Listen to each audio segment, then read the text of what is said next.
Hi, my name is Nash, some of you guys know me as Shabon, Spurs Video Podcast. Apologies for the noise in the background, but I've made this age guys ahead of time.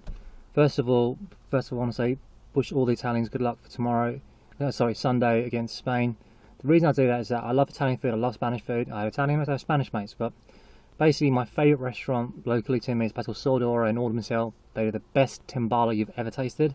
The guy Louis, the maitre d' manager, he's a fantastic guy. And I really like eating his food there. And so basically, if I supported anyone else but Italy, then I would never be welcome there again. I'm joking.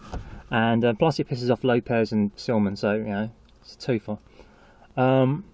What I really like, the main reason is I like the idea of Pirlo. Here's a guy who's 33, we're 34 pretty soon. He was told at Milan, let go, and then basically leaves Milan. Ironically, in any game he started for me in the last 2 years for Serie A, he's not been on the losing side of any Serie A match. He's actually been playing for, and I know he's had his injuries, but that's an incredible record. For 2 years, hasn't faced defeat in Serie A, as a player, and that's an incredible thing for me. And for him, his renaissance, the whole Turin thing, it's just a wonderful storyline. I think it's a real story. Here's a player, he's 33, 34. People have a go at him. Oh, he's lazy. He doesn't track back. He won't track back. And look, you can focus on what he does for age of what he does without the ball, but focus on what he does with the ball. And when he has the ball, he makes it dance to his tune. And I mean, the best comparisons when you saw, is it Luka Modric for Croatia? Now I was pumping my fist for Croatia, obviously, but come on, mate, Peter, but my bracken, he's my Braco, but Braco, I can't pronounce it. I was pumping for Croatia, but you know what? I'll be totally honest. Pirlo just ran that show, and he showed Luka Modric. You know what? It's like when the best example is when Steve Young, playing for 49ers, played against Montana when he was playing for the Chiefs, and he said he got blitzed by Montana, and I always, and Young said this, I've got a lot still to learn from the master, and I think that says it all really. In terms of going forward, obviously the 8th will be up on the 1st of July on Sunday. It's my mate's birthday, so happy birthday to him in advance. And obviously, that's when Villa Spurs just want to take us over. I'm surprised. I would not be surprised if they do a press release literally just after the finals of the Euros. Everyone will be so focused on what's happening with Italy, everything will be buried basically. And that's a good time to bury the news really if I was them. And that's for me is going to be what's going to happen, I think. Obviously, been allowed for Sturridge. He's got a year left in his contract, and Sahin said he's not going to come to us, which I wasn't surprised about. I said, I thought he'd do a Diarra. Now, apparently, that's like a quote about him going to Dortmund. But I think, let's face it, go back to a club you were very successful at, won the league title with, and has a chance to play the Champions League with. Go back to them, or go to Tottenham, a team you've never played with, a league you never played before, to play in Europa. If those are his feelings towards Dortmund, returning to Dortmund, I don't know how his feelings will be coming to us.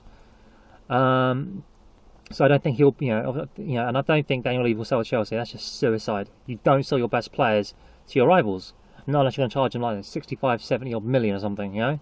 75 million, yeah, shit, do that.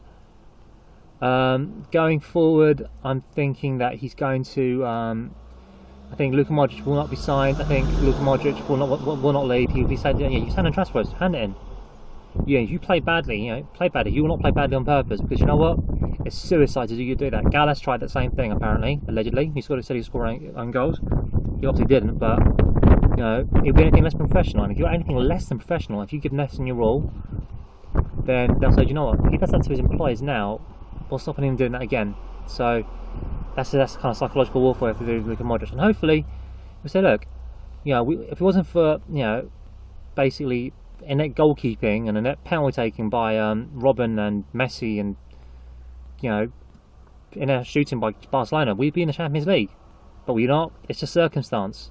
Maybe you where the fuck were you? Why didn't you help us get third? Don't shift your responsibility here. Look at Steve Perryman. You can learn a lot from a lot of our players can learn a lot from Steve Perryman. Obviously, we've been linked to Moutinho. I don't want him. Don't rate him. We had to try to sign him with Sporting. We didn't. Apparently he was the Ozzy Ardiles, Portuguese Ozzy Ardiles. We chose not to sign him, and for a very good reason. And yet, I don't think he's got a lot better since he's playing at Porto. He may have played in the Champions League once or twice. I think he's that much better. Yeah, he looks good in the Euros, but you shouldn't say anyone on the basis of they've had a good, regional, good tournament. That does increase their price. Doesn't make them you want to buy them more or less, though. For me, I think if we can keep Luka Modric, obviously the Sturridge deal, he's got a year in his contract. I'll go with that. If they have Torres, and this is the funny thing about, I would love it just to see how they do, because you got the 4-6-0 formation against Italy's 4-5-1 formation, and how they're going to do surround Pirlo with like 10,000 players or something, and how he does against Xavi and Iniesta, because these are two of the best players in the world. How two pass masters against the one. It's an intriguing story. And here's a side note. A lot of things I go for Llorente. It says a lot that the Spanish team are choosing not to play him. They would rather play with a false midfielder than play with Llorente. Now, what the fuck is that about? I think he's a very good player, so maybe I asked my mate Lopez, and he was like, "Oh, maybe he's holding him back for later on, surprise." No, he just hasn't got faith in him. So why should we have faith in him? If he can't trust him to play well for his country, then why should we have faith in him to come to us to do a job? But on the flip side is, though, he hasn't played Torres, lack of injury, form, I don't know what it is. And you know what? That hasn't fucked up his confidence. I'm fucking hope it has. That will fuck up Chelsea, and hopefully they will sign Hulk or something, spend loads of money. They've got £50 million asset which they can do fuck all with. But I think we're not going to sell Lee. I think now that I think they are going to go for someone else. I don't know who. Probably David Silva. But I just don't. It's just not commercial sense to sell them to a rival. When we were 5th, we sold to Man United, who were 2nd that season. You don't sell to play. You don't sell to teams above you. You sell to teams below you, to players you get rid of, never to those above you. And in this case, Chelsea aren't above. But ironically, in this case, Chelsea aren't above us. Somehow they still qualify the Champions League by the back door, I guess.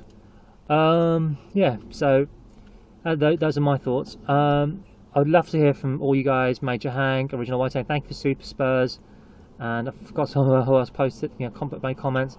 Obviously, we're still to hear from Sigurdsson. I did check. There's a really good website, Tactical Transfer Market, and that shows you the players best, other positions like players can play if you haven't got Football Manager. And a player you can play on the right hand side as well, and on the left hand side that's like a false, like an inverse winger. Hoyler, it's a player we've been linked with. If he's on free, sign him. He's 5'8", so 5'9". He can play a striker. I honestly think with the right coaching, he could be like a mini Henry or something. If he can get his shooting boots on, 21, 22, the world's at his oyster. Or his lobster, as Arthur Daly would put it. Anyway, as always, it's always great to hear from you guys. I love doing these YouTubes. Please click on the ad links if they appear, and help make me a few pennies. As always, my shout out to Spurs Forum.co.uk. There'll be a link on the narrative. Just gonna say hi to Cage and some KJs. He's the founder of the site, great guy, and through him a lot of good things have happened. So thanks a lot to KJ as always. And as always, come on you Spurs.